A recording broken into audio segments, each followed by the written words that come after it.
on Atlanta? Do you remember when Carlos had to jump in? Do you remember when I'm so bad with Kenya and Portia grabbed Kenya by the hair and dragged her off the chair and dragged her across the stage. And then Carlos had to pick Portia up off the floor because Portia had a nervous breakdown after doing that. She got back on the show. She got back on the show. She's gone now, but no, listen, Yeah. I don't know if it has to do with Danielle being a friend of and Margaret was a Right, housewife, right. or just that we're in different times. But Different times. to Different me, times, yeah. that's, and Man, even she almost broke her friggin' neck. You know what I mean? She yanked it, and that was a scary thing for when I watched that. I was like, whoa, like, man, that's what I'm saying. Everything Danielle does is over the top. She could never just do things in a small way. Oh, and so here's a question I'm being asked. I'm going to talk about it one more time. Everyone wants to know where Kim G is. Everybody. Right. And everybody wants to know, nobody knows that, but Kim G, Granitel, was my sister. Now you're breaking up, now that you have this news to say? I brought Kim G on the show.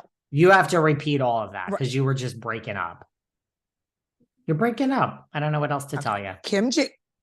Yeah. Okay, Kim G is my sister-in-law. She was married to my stepbrother. I introduced my stepbrother to her. She was my assistant manager at Pants Place. Number one.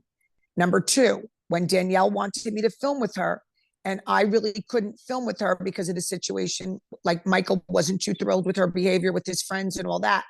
She said she heard about Kim Granitel. She knew she had a lot of money. She knew she probably would. She goes, "Can you introduce me to Kim?" I said, yes. I introduced Kim Granitel to Danielle, and that's how they started filming together. Kim Granitel is no longer my sister-in-law. My stepbrother and her are divorced, but that's how she got on the show. But here's the problem with some people when they're on the show. Kim G could not handle it. Like, she couldn't handle it. Remember when she got kicked out of the Gorga's house with the attorney, all that? It really freaked her out. And I think the show in the beginning went to her head. And then she got freaked out. So no one really ever sees her anymore. I mean, she kind of like just disappeared off the face of the earth. Nobody sees her. But that's how Kim got on the show. Danielle asked me to introduce them. I was still friends with Danielle at the time. I just said, listen, I can't really be your friend. Danielle had told my mother, I'm very disappointed. I would have loved to have Kim become a housewife and be sitting on the couch next to me. That's what she really wanted. That never happened. But that's how Kim got on the show. No one sees Kim anymore. If there's a sighting, I'll let you know. I even asked my friends from Pike and Lakes, and no one sees her.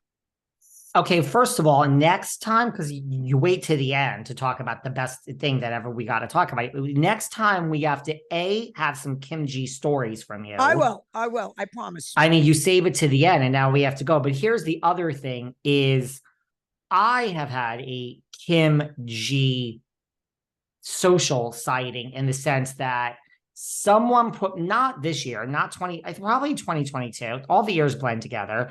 Maybe at the beginning of last year, someone put me in touch with her, and it was a really good friend of mine and hers about coming on the show. Yes, about coming on the show, this podcast, Not Housewives, and Miss G was going to do it.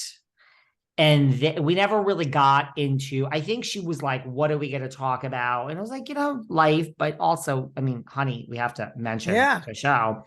And nothing so offensive, but Miss G just slept on it. It was like, it's just, do I want to listen? I don't blame anyone. I don't know why anyone would want to come on Behind the Velvet Rope if you've moved on in life. And it's like, well, yeah, sweetie, this will open up cans of worms, and you might get it a headline or a blog, or if you're not ready. It was a really good friend. So I was like, look, if you're not ready for that, why don't we wait till you are? And you probably never will be, but Miss G does not want to talk about her time on the show. Okay, well, I will. She don't want to get into it. So yeah, so next week we have to do like a real. I know. I keep telling David, everybody wants us to do 2 shows, but he's bucking me. But you never know.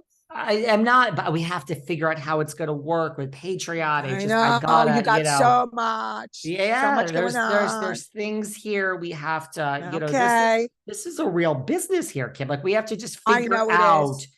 what days of the week and how that's going to be. And do we take a free show away from it? I gotta figure this out, but noted, let's make a Okay. note.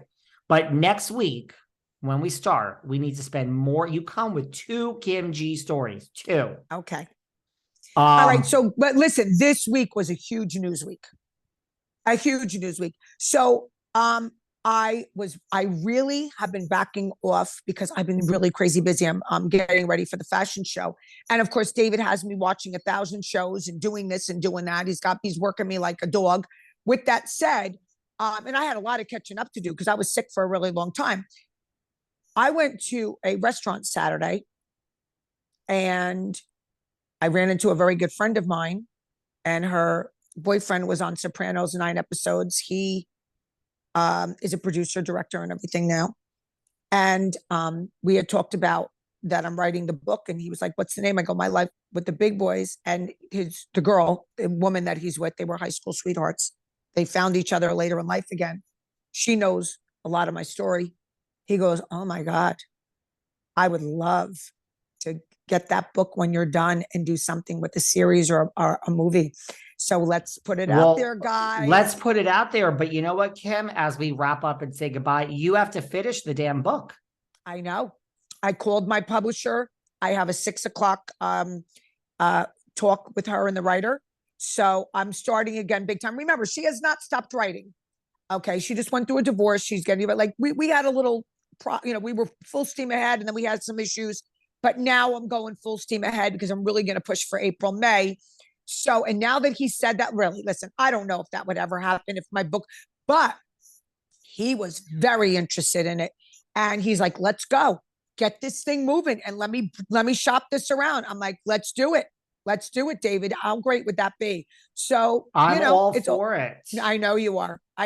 So, all right, guys, you all love us. And I know that you send a lot of love to me and David. So put it out there for me about my book, about this. A lot of you have bought tickets to my show. Just remember, it's a restaurant and it sells out fast. So if you want tickets, go on my website, www.poshbykimd.com, hit the search button, put in fashion show. The tickets are there and I get all the emails. So I will handle your tables. If you'd want to shop, you know that your discount is LDOL20, 20% off. And I love you to follow me on my Instagram, Kim D Posh. David, I love you. I'll talk to you later. And next week, more details on Kim G, and watch episode 4. I will. Absolutely. I watch it the day before, so it's fresh in my mind and I take notes. All right. Love you much. Text me later. I will. I'll be home all day. I'm not leaving the house. I'm not leaving the house either. It's pouring in LA. All right. Cleaning, doing my